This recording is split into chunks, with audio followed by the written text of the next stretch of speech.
Olá, meu nome é Jandilene Mascarenhas, sou enfermeira e neste vídeo vamos estudar neonatologia por questões de concursos para enfermeiro. A prova que vamos realizar as questões foi da UERJ, ok?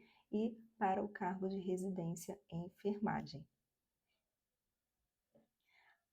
Eu somente contemplei as questões de neonatologia, ok? E foram dos anos de 2022 até 2025. Então, a prova ela é de conteúdos gerais da enfermagem, mas somente eu peguei as questões de neonatologia, ok? E a primeira questão de neonatologia do ano de 2025, desse processo para residência, é na questão de número 17, tá? Então, todo o recém-nascido com sífilis congênita confirmada ou provável deve ser tratado e acompanhado até a confirmação da cura. Nesse caso, o tratamento preferencial é a ganciclovir? Claro que não, né? A gente não trata sífilis com ganciclovir. Sulfadiazina? Também não. Anfotericina B? Também não. Mas a correta é a penicilina cristalina ou a benzilpenicilina, ok? E aonde a gente encontra essa informação? A gente consegue encontrar no site, do Ministério da Saúde, ok? Que lá fala sobre a sífilis congênita, fala sobre o diagnóstico de sífilis e o seu tratamento. E o Ministério da Saúde informa que para o tratamento de sífilis congênita é realizado com penicilina cristalina ou procaína durante 10 dias, ok? Lá sim a informação é bem sucinta. Mas nesse manual aqui, tá? Da atenção integral às pessoas com infecções sexualmente transmissíveis, nós encontramos um capítulo somente para a sífilis e a sífilis congênita, tá? E eu peguei aqui esse pedacinho desse capítulo da sífilis congênita para a gente ver os meios de tratamento para a sífilis nesse recém-nascido, tá? Então, vai ser realmente o tratamento por 10 dias com a benzilpenicilina. Só que, como o Ministério informou, temos dois tipos de benzilpenicilina, a procaína e a potássica, tá? E aqui também eles informam as doses para ser administrada a esses recém-nascidos, ok? E até mesmo menores de uma semana, né? Os menores de uma semana ou crianças com mais de uma semana, tá? E só que ele dá duas informações, ok? Que na ausência de neurosífilis, esta criança pode ser tratada com a benzilpenicilina procaína fora da unidade hospitalar, por via intramuscular. É o que o manual do próprio Ministério diz, tá? Ou com a benzilpenicilina potássica ou cristalina em internação hospitalar. Qual a diferença de uma para outra? A procaína é somente intramuscular e a potássica cristalina é endovenosa, ok? Então, esse bebê tem que estar internado para poder fazer as doses endovenosas, tá? Mas agora, se ele tiver, tá? Como existem evidências de que os níveis de penicilina no líquor são menores com penicilina procaína, é recomendado, que é o que a nossa questão diz do enunciado, o uso de penicilina cristalina, tá?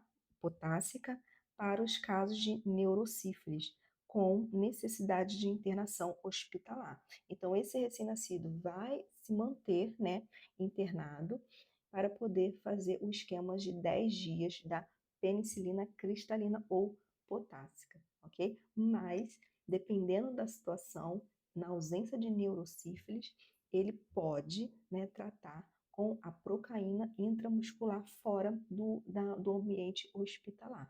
Mas não é o ideal, mas isso pode acontecer sim.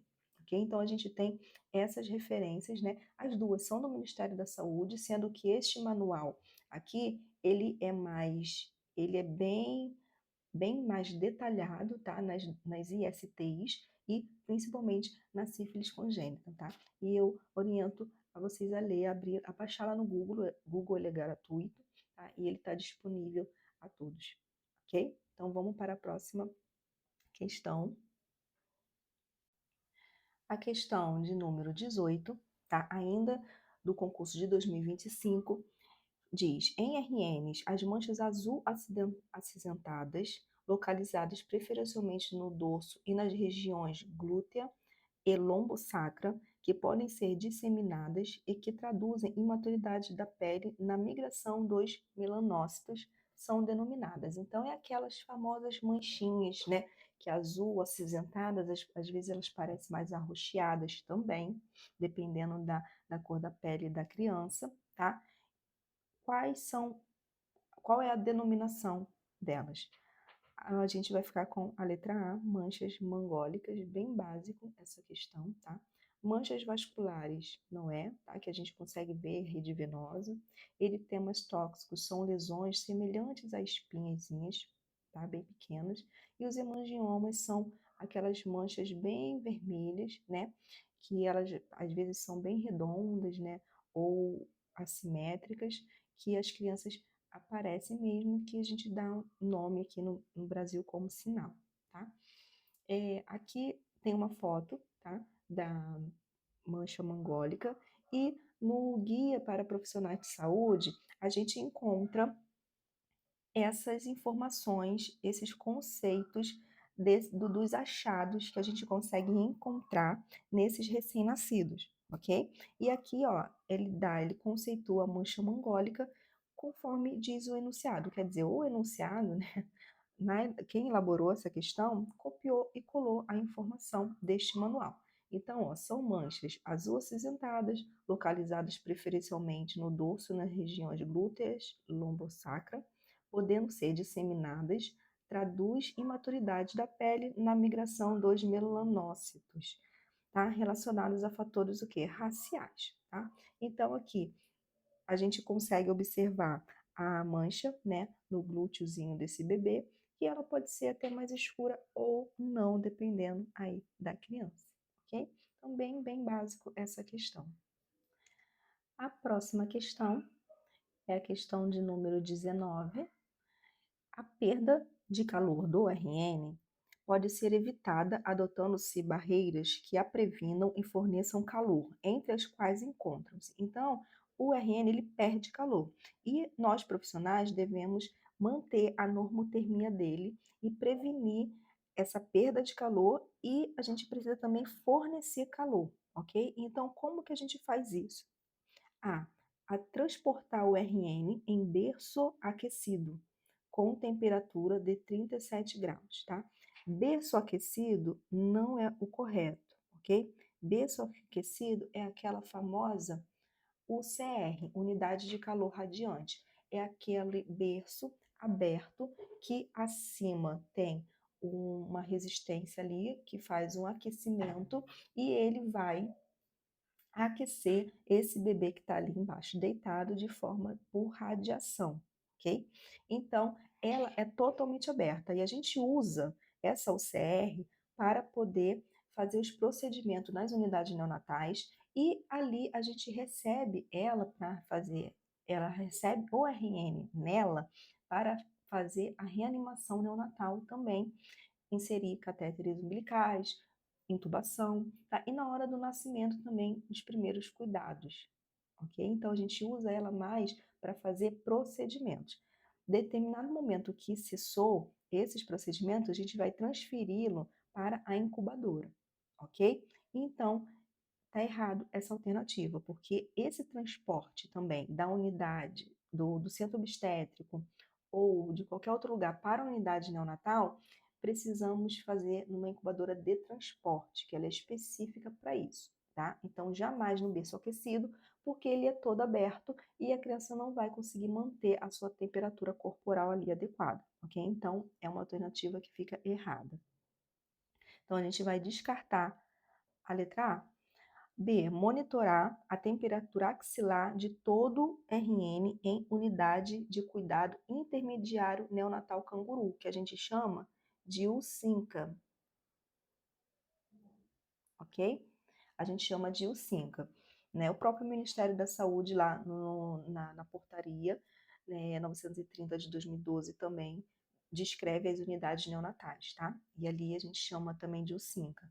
Então, aqui, essa alternativa ela está toda correta, que vai ser o nosso gabarito, letra B, ok? Vamos ler as outras alternativas para ir revisando. C. Controlar a sala de parto, desligando o aparelho de ar-condicionado para promover temperatura ambiente? Jamais, tá? A gente não desliga o ar-condicionado. Nós controlamos a temperatura para cerca de 23 a 26 graus, mas desligar não. Então fica errada a alternativa. D. Promover o contato pele a pele, cobrindo todas as partes do corpo do RN antes de colocá-lo sobre o tórax materno. Aqui tem um erro, a gente não cobre todas as partes do corpo do RN, tá? Ele precisa, como é contato pele a pele, precisa ter esse contato da pele do recém-nascido com a pele da sua mãe. E a mãe vai transmitir calor a esse recém-nascido. Então, ele vai estar ali sem estar coberto, tá? E a gente cobre, assim, o dorso desse recém-nascido, tá? Então, ele vai ficar bem coladinho com a mãe, pele a pele, e por cima dele a gente coloca os campos aquecidos. Então, fica errada a nossa alternativa. Aqui a gente tem a nossa referência, tá? Que a gente tem essa referência aqui no Manual do Método Canguru, Diretrizes do Cuidado, e lá no capítulo de admissão na unidade neonatal, informa aqui, ó, que garantir a transferência do RN, caso seja necessário, em incubadora de transporte, previamente aquecida. E neste manual nos dá essa tabela que devemos aquecer a incubadora conforme o peso do recém-nascido, tá? Então, se ele tem ó, menos de 1 quilo, a incubadora deve ficar entre 36 e 37, de 1 a 2 quilos, 35 a 36 graus, de 2 a 3 quilos, 34 a 35 graus, ok? Então, antes mesmo do nascimento, nós da equipe de enfermagem vai preparar a sala, certo? E vamos deixar esta incubadora de transporte já aquecida, tá? Sempre ligada. Ali também com os campos aquecendo dentro dela, tá? Então a gente já vai preparar isso conforme a probabilidade desse bebê já nascer e necessitar ser internado na UTI, né? A gente já deixa isso já preparado, tá? Essa incubadora já pré-aquecida, aí conforme esta tabela, aí para nos ajudar. E também a gente tem a portaria 371, ok? Que ela institui diretrizes para a organização da atenção integral humanizada ao recém-nascido do SUS. E lá, num parágrafo, ela diz que a gente tem que assegurar o contato pele a pele imediato e contínuo, colocando o RN sobre o abdômen ou tórax da mãe, de acordo com a sua vontade, é claro, de bruços, e cobri-lo com uma coberta seca e aquecida, mas ele vai estar pele a pele com a mãe. Por cima do recém-nascido, vamos cobri-lo com uma coberta seca e aquecida, né? Previamente aquecida. Verificar a temperatura ambiente, que deve estar o quê? 26 graus, tá? Então, aqui nesta portaria, ela diz que na portaria, vou fazer um resumo aqui, porque a gente tem 3 tipos de referências para a temperatura do ambiente da sala. Na portaria 371, a temperatura vai ficar por volta de 26 graus, ok? No manual do método Canguru, vou abreviar aqui, diz que tem que ficar entre 23 a 26 graus. Só que a gente também tem a Sociedade Brasileira de Pediatria, que ela nos informa que a sala de parto, lá no manual, na diretriz de reanimação neonatal, lá informa que a temperatura da sala tem que ficar entre 23 e 25 graus, ok? Então, a gente tem essas 3 referências aqui, que nos dão valores diferentes, mas se vocês repararem, está dentro ali de 23 a 26 graus, ok? E aqui a gente tem essas informações que para concurso, processos seletivos são fundamentais, tá? Dependendo da referência, a gente vai ter números diferentes, ok? Qualquer dúvida vocês podem deixar aqui no comentário, tá? Então vamos para a próxima questão. De número 20 a questão. Para o RN pré-termo, a técnica de translactação é útil na transição da alimentação por gavagem para a amamentação ao seio. Entre os procedimentos dessa técnica está, então o bebê está saindo da sonda e está sendo estimulado a amamentação ao seio materno. E às vezes as mães não produzem leite suficiente, então a gente tem que fazer uma técnica de translactação para poder auxiliar e ajudar essa mãe a fazer essa produção adequada de leite materno, tá? E aqui na letra A, acoplar uma sonda gástrica número 8 na seringa. Não, tá? Não é número 8, é o número 4, então ela tá errada. A letra A. Fechar a sonda, dobrando-a com o RN, quando o RN fizer as pausas para descanso, liberando-a na retomada da sucção. Isso está correto, tá? Quando o bebê para respirar, a gente vai fechar a sonda para que o fluxo do leite seja interrompido e ele não broncoaspire, ok? Então é o nosso gabarito letra B. C. Fixar uma seringa de 20 ml com êmbolo. Não, é sem o êmbolo, tá? Com fita adesiva na roupa da mãe, na altura do peito, do mesmo lado que será o colocado RN. Não, é do lado ao contrário, vamos ver na foto. D. Colocar o leite materno previamente extraído ou o leite humano pasteurizado de banco de leite na seringa e fazer leve pressão com o êmbolo.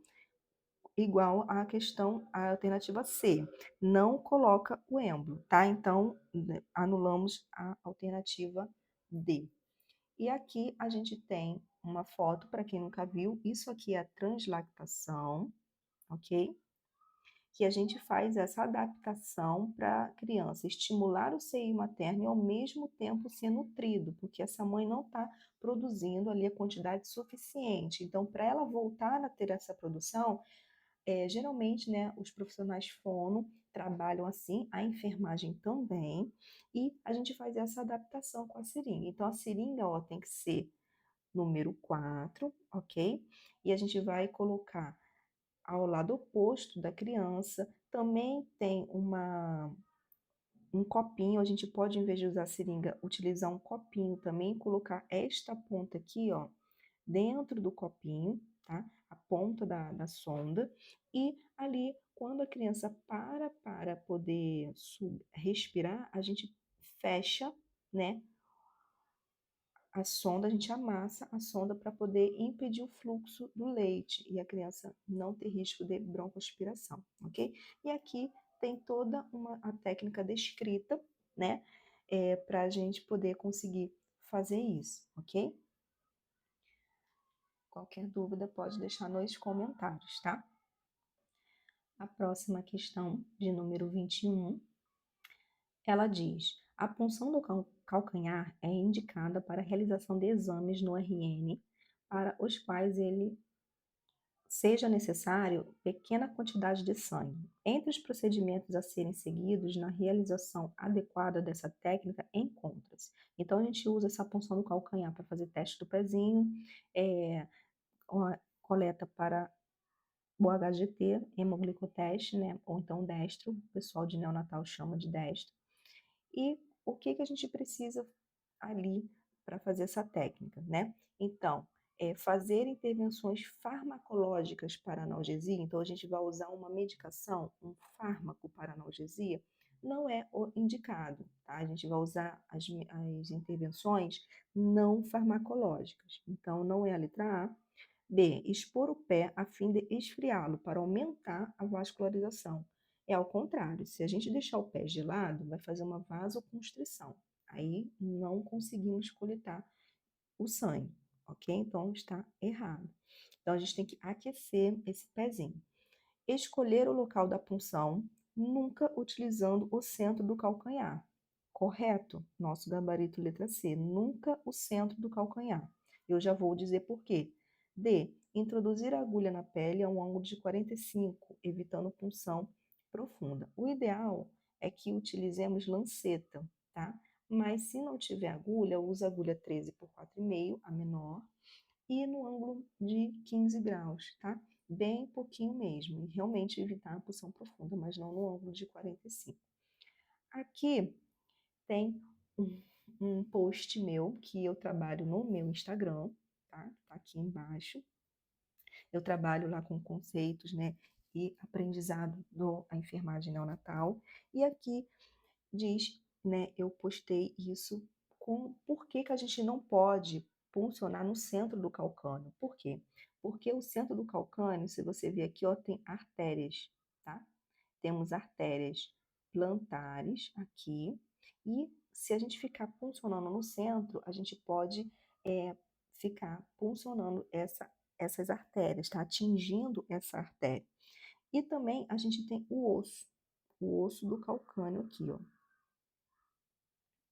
E também, se ficarmos ali perfurando no centro, corre o risco de desenvolver uma osteomielite, uma infecção nesse osso. Então, a gente evita, né, ensina a todos nas unidades neonatais ou qualquer procedimento que vai fazer na punção desse calcanhar, a não fazer a punção no centro, e sim nas laterais. Então, aqui no centro, não, tá?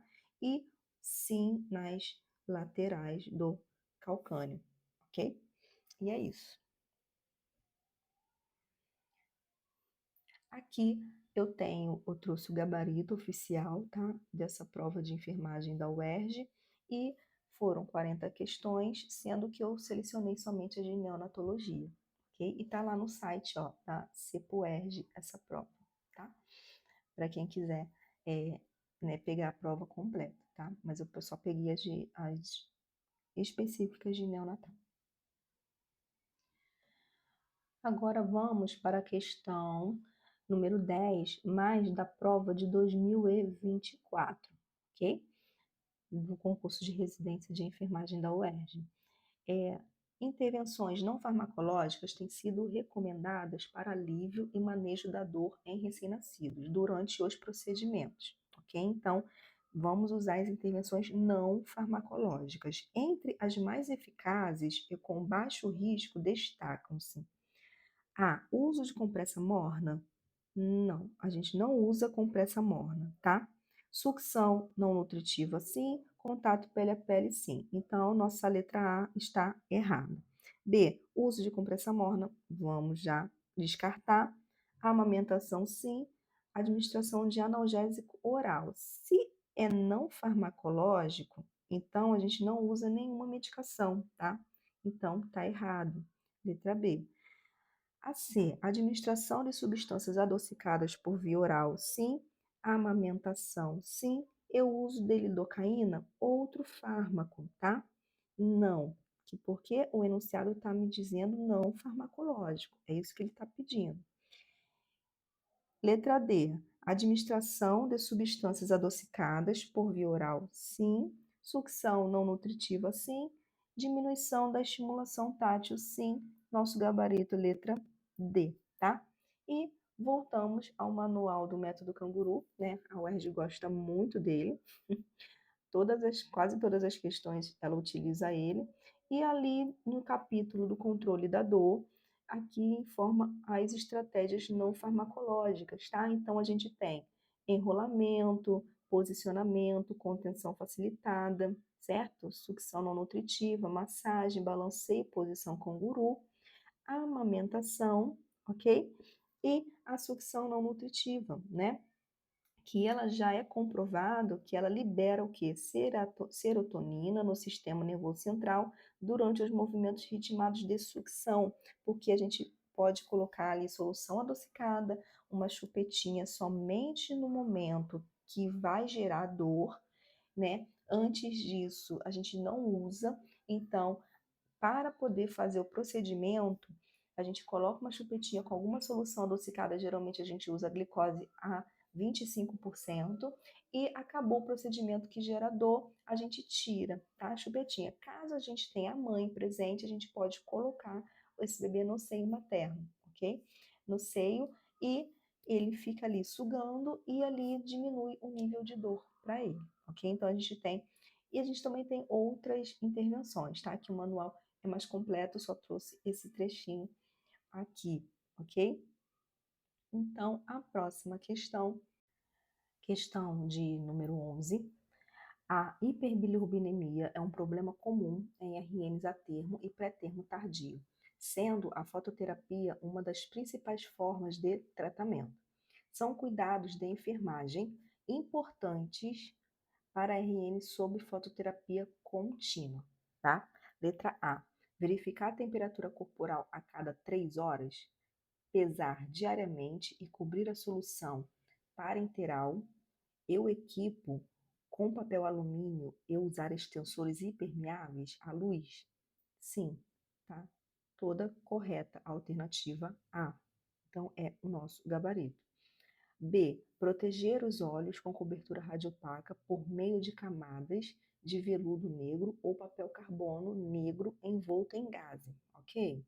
E reduzir a oferta hídrica. Jamais reduzir a oferta hídrica, tá? Então, anula a B, tá errada. C. Aumentar a frequência da troca de fraldas, reduzir a oferta hídrica. Nunca reduzir a oferta hídrica, tá? E se esse bebê ele não está sendo hidratado, não vai aumentar a troca de fraldas, né? Porque ele vai tá com baixo débito urinário. É irreal, né? Não tem lógica nisso. E expor todo o corpo à luz, inclusive a região genital. Geralmente a gente deixa com fralda, né? Somente de fralda o bebê, mas tá errada a letra C. Verificar a temperatura corporal a cada 6 horas e colocar a fralda quando exposto à luz. Claro que não, tá? É a cada 3 horas, no mínimo, ok? A temperatura corporal. Então, o nosso gabarito é a letra A. E aqui a gente tem lá no Guia para Profissionais de Saúde, atenção à saúde do recém-nascido, no volume 2, tá? Porque são 4 volumes. A gente tem esses seguintes cuidados aqui com IRNs em uso da fototerapia, tá? Então, aqui, ó, temperatura a cada 3 horas, tá? Para a gente detectar a hipotermia ou a hipertermia, que pode acontecer por causa do aquecimento da luz. O peso diariamente tem que ser pesado, se é criança, tá? Aumentar a oferta hídrica, ok? Pois a fototerapia da lâmpada pode provocar elevação da temperatura com consequente aumento do consumo de oxigênio, frequência respiratória do fluxo sanguíneo, ok? E também vai fazer o que? Ele perder mais água, tá? Perda insensível da água. Então, é obrigatório, todo bebê em fototerapia vai ter que aumentar essa oferta hídrica, ok? Geralmente nas unidades neonatais a gente já punciona logo uma veia e bota na hidratação venosa, a HV. Proteger os olhos, né, com cobertura radiopaca, camadas de veludo negro ou papel carbono negro, ok? Envolto em gaze. Não utilizar ou suspender a foto por causa da síndrome do bebê bronzeado, ok? Isso não é impedimento, tá? De usar a fototerapia. Também uma coisa importante é cobrir, ó, como está lá no enunciado, cobrir a solução parenteral, o equipo com papel alumínio e os extensores, tá? Perfusor, extensor, polifix, tem que proteger da luz. Por quê? A gente pode usar, além do papel alumínio ou qualquer outro papel que impeça, a gente pode usar o próprio papel, o próprio embalagem do equipo o equipo fotossensível da NPT, tá? Que a gente usa para a NPT. E aqui, ó, essa exposição à luz dessas soluções parenterais vai fazer o quê?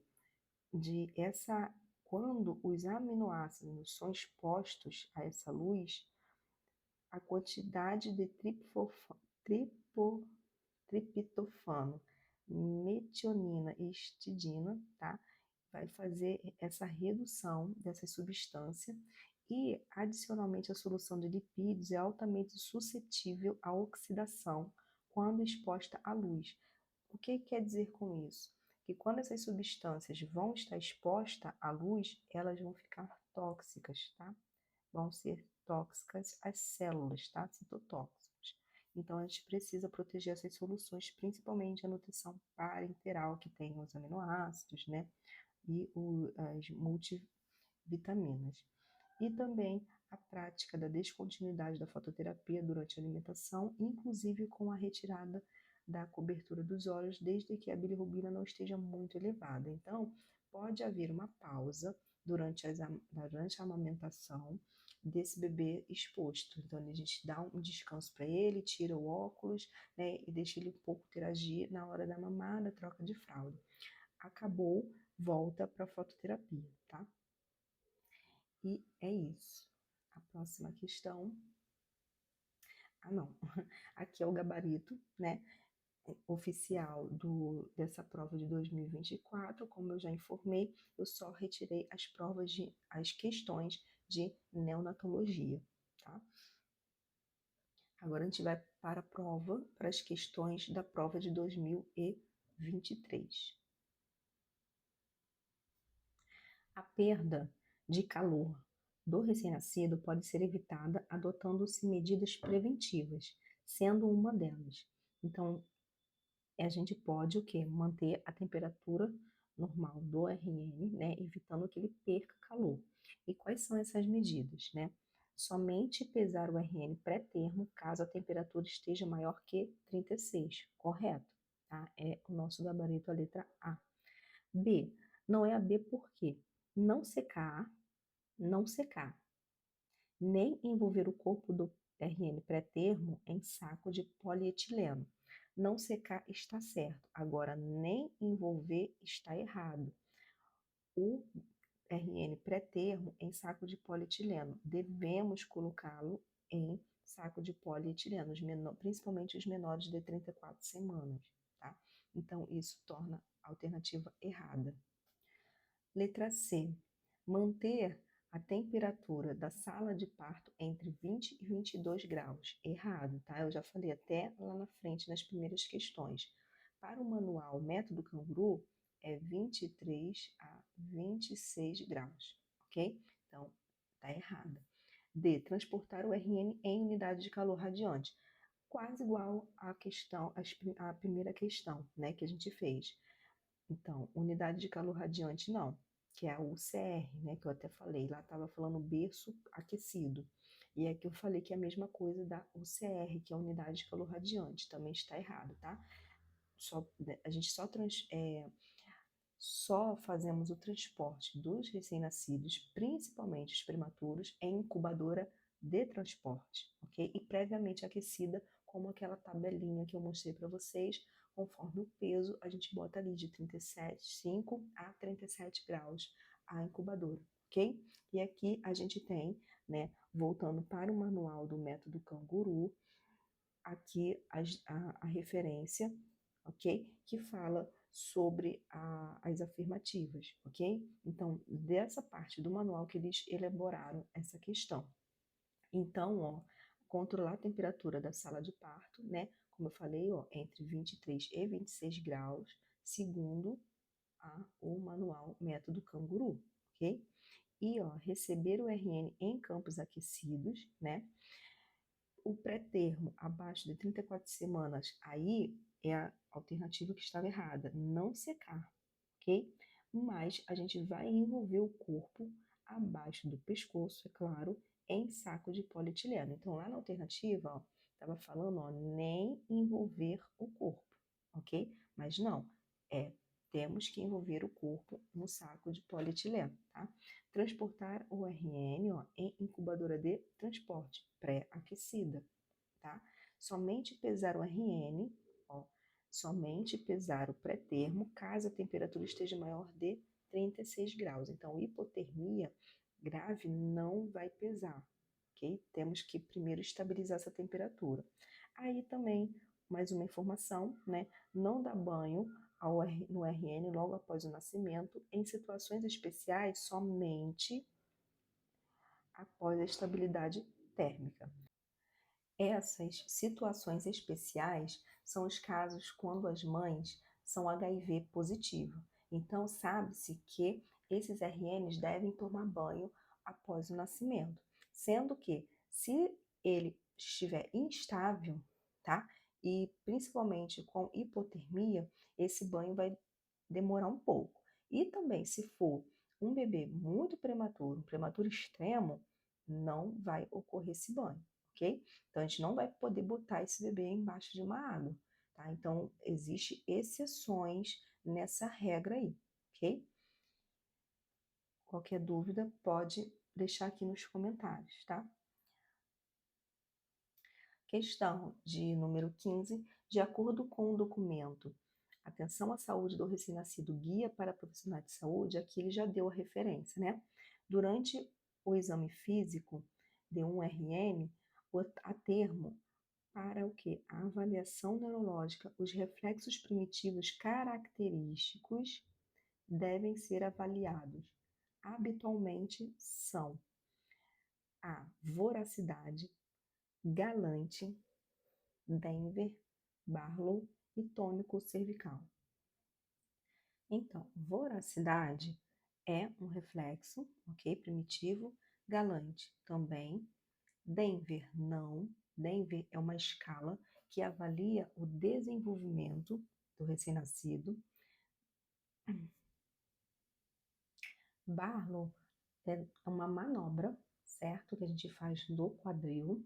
E o reflexo tono cervical é também um reflexo, né? Então, por causa desses dois, a alternativa A está errada. B, cutâneo plantar é um reflexo, muro também, tônico cervical também, Denver não, que eu já falei que é uma escala de desenvolvimento, e sucção, reflexo, tá? Não é a letra B. Sucção, ok. Voracidade, sim. Preensão, palmo plantar. Moro, sim. Fuga, asfixia, sim. Nosso gabarito, letra C. Todos são reflexos primitivos do recém-nascido. Letra D, Babinski. É um reflexo também, né? Sucção reflexa, procura. Ortolane não é uma manobra, tá? E preensão palmo plantar também. Então, não, também é, mas o ortolane não, uma manobra, tá? Do quadril. E aqui a gente tem as principais, né? Os principais reflexos primitivo, sucção, voracidade, preensão, marcha, fuga asfixia, cutâneo plantar, moro, né? Reflexo olhos de boneca, Magnus Klein, reflexo de Babinck e reflexo tendinosos, tá? E o patelar também, que esse manual guia para profissionais de saúde nos informa, ok? Então, esses são os reflexos e temos aqui nesse manual todo os conceitos de cada um deles. Aqui foram todas as questões de neonatologia, tá? Dessa prova de 2023, e aqui está o gabarito oficial divulgado pela CEPUERJ, ok? E agora vamos para a última questão, tá? De número 18, sendo que agora é da prova de residência de 2022, tá? Também da UERJ, e ela diz: segundo o Ministério da Saúde, os indicadores comportamentais de dor neonatal e as estratégias não farmacológicas para a dor e do estresse do recém-nascido, respectivamente, são. Então, ele quer que a gente diga, diante dos indicadores comportamentais da dor, quais intervenções não farmacológica a gente vai fazer para esse determinado indicador de dor, ok? Então, irritabilidade e arqueamento do tórax, quando o bebê ele tem essa postura que indica a dor. O que a gente pode fazer? Solução que adocicada e enrolamento, correto, tá? Então, o nosso gabarito é a letra A. Por que não é as outras? Por que não é a letra B? Sudorese, palmar, isso não é um indicador de dor, então já fica errado, tá? Tremor do queixo é um indicador de dor, e sucção não nutritiva é uma medida não farmacológica para dor, e contenção facilitada também. Então, não é a letra B. Letra C. Fechamento dos olhos, sim, é um indicador de dor, mas hipotonia não é, tá? Então, torna a letra C errada. Contato pele a pele é uma medida não farmacológica e amamentação também. Então, hipotonia não é, descartamos a letra C. Letra D. Choro e língua relaxada. Choro sim, língua relaxada não, é língua tensa, tá? E posição canguru, sim, é uma medida não farmacológica e redução da iluminação também. Então, descartamos a letra D, ok? E aqui, voltando, ó, manual do método canguru, lá no capítulo de dor, temos os indicadores comportamentais de dor, ok? Quando esse RN está sentindo dor, ele se comporta como? Ele se indica conforme o seu comportamento. Então, ele vai ter expressões faciais, tá? Contração da fronte, abaixamento da sobrancelha, estreitamento das pálpebras, fechamento dos olhos, todos esses indicadores aqui. Movimentos corporais e das mãos, aí aqui era o nosso gabarito, ó, arqueamento do tórax, tá? Movimentos de flexão e extensão das extremidades, tá?